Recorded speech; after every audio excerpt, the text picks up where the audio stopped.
Hi friends, আজকেও সন্ধ্যাবেলা গেছিলাম গোলবাজারে, কয়েকটা জিনিস কেনার ছিল। জিনিস কিনে চলে এলাম দোকানে। খিদে পেয়েছিল, চাউমিন খাবো বলে বসেছিলাম।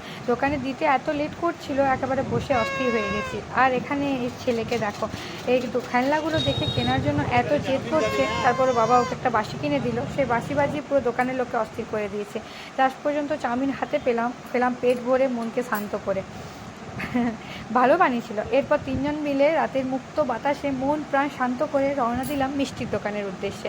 মিষ্টির দোকানে এসে কয়েকটা আমার ফেভারিট মিষ্টি আর তার সাথে গ্রীষ্মকালের ফেভারিট আমার আইসক্রিম নিয়ে চলে গেলাম বাড়ির পথে। বাড়িতে এসে ছেলেকে ওর বাবা আইসক্রিম কিনে দিয়েছে, বলেছে বাড়ি গিয়ে খেতে। ছেলে কথা রেখেছে, তবে বাড়ি এসে আর তস হয়েছে না, কখন ও প্যাকেট খুলে খেতে পারে।